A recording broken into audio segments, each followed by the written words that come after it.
Joined up here by Youngstown State head coach Jerry Slocum and seniors DJ Cole and Shawn Amiker. Coach, we'll turn it over to you first. Tell us about your team and a little bit about the upcoming season. Well, we're excited about our year like everybody else at this time of the year. I think for us, it's a little bit unique in the fact that we've got 9 new guys. Had some great leadership from these guys that are up here to my left, but it's a group that has a lot of ability. I'm excited about them. We're going to have to cut our teeth on the road to start our year, but it's a group that I think has the potential before the year's over to play really good basketball. Coach, you said the other day, I was reading up on you guys, and you said you're learning how to duck a lot of passes. Yeah, everybody seems to like that line. You want to touch on that a little bit? It's just been, it's been a new group trying to teach 9 new guys how to play at this level, how to make the reads that we want them to read, to understand how to play college basketball at the Horizon League level is somewhat of a challenge, a good challenge, an exciting challenge. And there has been a learning curve that's put my life in jeopardy. No, I'm just kidding you. DJ, Shawn, what's your guys' role in that? With so many young new teammates, how do you replace some of the leadership from last year and make sure guys are doing, kind of playing that Youngstown State way? I mean, we just have to take on that leadership role and just take the young guys under our wing, lead them in the right direction. And it's not just me and Shawn, it's a collective group with me, Shawn, Fletch, the other senior, with Bobby returning, all the other returning players that we have. They know what Coach wants, they know what he expects, so it's on all of us to get the new guys in and get the new guys on the same page with everybody. Yeah, DJ, can you talk a little bit about your role running the point? Youngstown State's had a really strong offense since Coach Slocum's been there, and how have you grown in the last 3 years into your senior year now where you're kind of executing that offense seamlessly? I think I've grown every year to now. It's like it's second nature to me. Obviously, I still make mistakes, but it's like second nature to me now. I know where I'm supposed to go. I know where I should be, and that's good with me because now I could tell other guys where they should go. I could help other guys and help them figure out where they need to be on the floor. And if they have questions, they could come to me and ask me questions, and I'm just glad to help them out. And Shawn, you're kind of stepping into that starting 5 role. How much different is that for you from the last few years? I mean, seeing that my sophomore year, I started a decent amount of games. Starting it isn't new to me, but I mean it's something that I have to get back into. Take whatever role that I have to take in order to help my team win. And Coach, can you talk a little bit about what you're looking for from Shawn and DJ this year outside of that leadership role? Yeah, Bill. I mean, DJ's been a mainstay for us. Mm-hmm. He started, as a sophomore, and he's been in a ton of big Horizon League games. He's made a ton of big-time shots for us. But the thing that makes him so dear to me is, not necessarily the tangibles, but it's the untangibles. Leading the league in turnover to assists. We had a great play in practice the other day that he just made a big time kick out at the right moment. He knows what he knows what we need, and he's willing to give it to us. Now, Shawnee, I think Shawnee's kind of an X factor for us this year. Shawnee's going to have to play well for us to have a good year. And no matter how much he wants to downplay, I started as a sophomore and all that other stuff that he's trying to throw at you. The truth of the matter is this is a different role for him. You know what I mean? This is a role that we need him. And we're expecting him to play well, to lead well, to just be consistent and be steady. And that is a role that I think that he's cherishing and looking forward to, and I think that's a role that he can do. I'd be remiss if I didn't ask the inevitable Kendrick Perry question. Okay. Because I think everybody has probably asked you this over the course of the summer. 5th in a row. Yep. Yeah. You replaced a 3-time first-team All-League player. How do you plan on replacing the minutes, the points, everything Kendrick brought to Youngstown State? You don't do it with one person. I think you need to get a collective effort from everyone. I think DJ's better. I think Shawn's better than he's ever been. I think Bobby Haynes better than Bobby's really good right now. We have a couple of newer guys in Marcus and Shawn Stewart and those guys. You have to do it collectively. You're not going to do it by one person. Offensively, I think we'll be fine. People don't understand he was also on the all-first team defense, led the league in steals, or was close to leading the league in steals.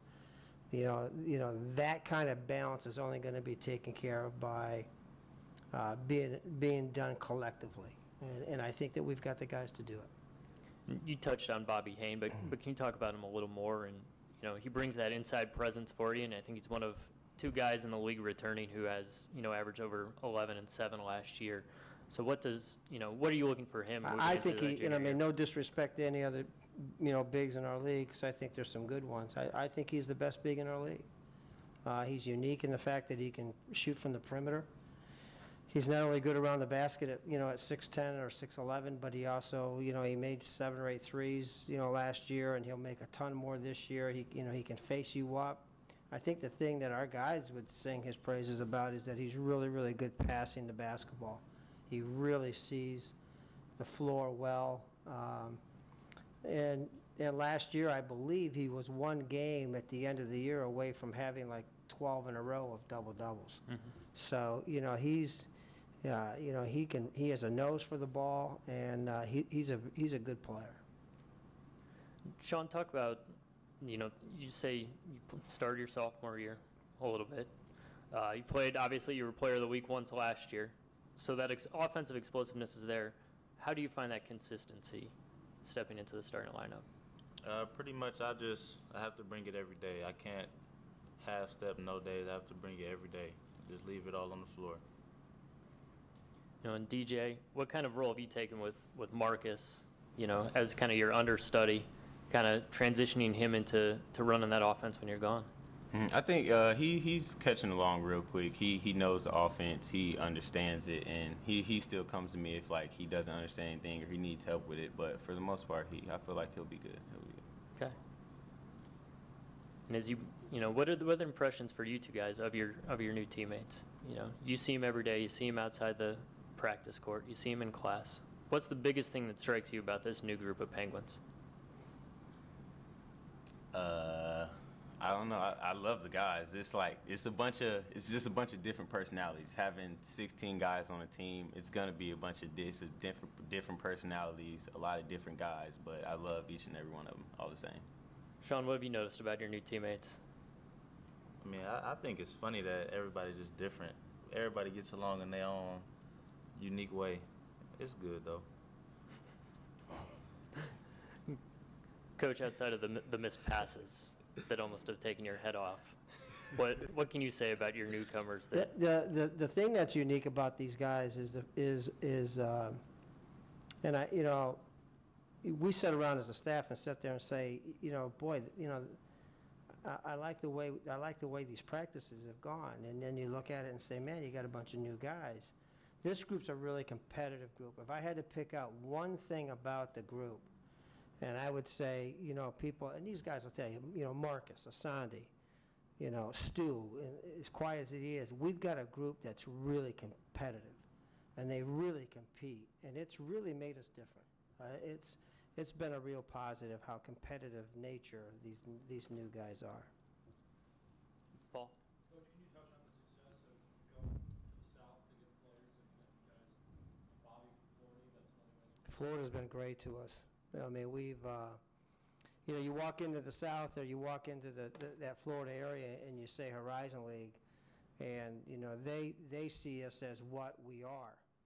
The top 10 or 11 league year in, year out in the country, a team that produced a school that went to two final championship games. And even though they're not in our league produced that. Our league produced their competitiveness and what they had to have to be able to win, at the level that they won at. So when you walk into those areas, you're not, you're a school from Ohio that plays in one of the top 10 or 11 best leagues in the country, and you have their attention. So we've got 2 really good Florida kids as freshmen that are going to be special down the road for us too. Just the middle of this league, I know when I sat down to fill out my ballot, Mm-hmm. number 1 and I think you're onto it. Nobody's really asked me that question today, and I think it's a great question. I don't think since I've been in the league I've ever seen a league so equal. And I have a lot of respect for Green Bay, but they lost their draft pick, and they lost a guy that protects the rim.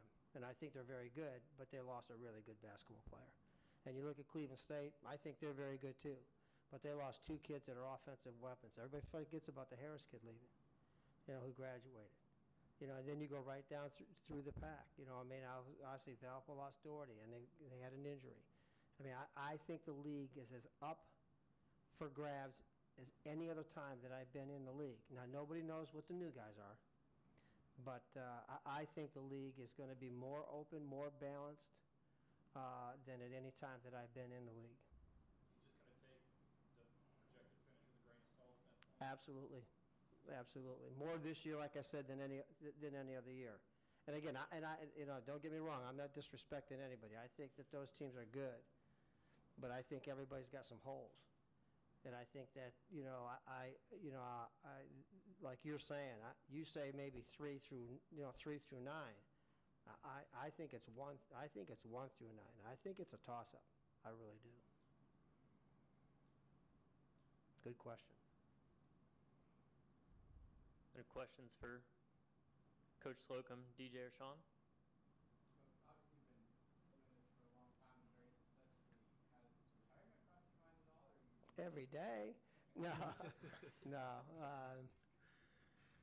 I love what I do. This is the beginning of my 40th year as being a head coach. And the one time of the year that's my favorite time is right now, when I get a chance to teach, be on the floor with these guys. But I enjoy our players, and that's kept me young and excited and ready for another one. DJ, Shawn, you guys you're both from areas that see snow. You saw it before you got to Youngstown.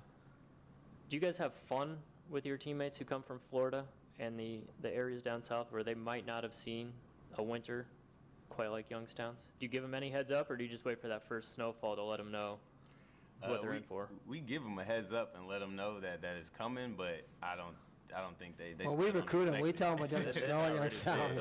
We've made it pretty clear that it doesn't snow while they're here. Because most of them say, like, if a drop of snow gets there, they close everything. I'm like, we get a foot of snow, school usually don't close. You guys haven't seen a snow day in Youngstown yet, have you? Nope. I came in late, but I don't know if TJ and Shawn, you guys touched on this, but obviously Kendrick was such a big part of your team. Just touch on what it's like to move on. Coach touched on it a little bit, but what it's going to be like with him out there. Does that open up the floor for you guys? What do you guys think of that? Well, it's obviously going to be different without him being here, but just like Coach said, you're not going to be able to replace that with just one player. That's going to have to be a collective team effort to replace everything that he did and everything that he did. It's going to have to be a team effort to do it all. Shawn, you got anything to add? He got it right on the nose. And I think, and again, we love Kendrick, but the nature of the beast at this level, college basketball, college sports, I think our guys are excited about it. I don't think they're sitting around looking for him to come through the door. I think these guys are sitting there and saying, hey, we're excited to take on this challenge. We've got some answers. And I don't think at any point that they're sitting around poo-hooing it, that, he's not there. I think they're kind of excited about it. All right.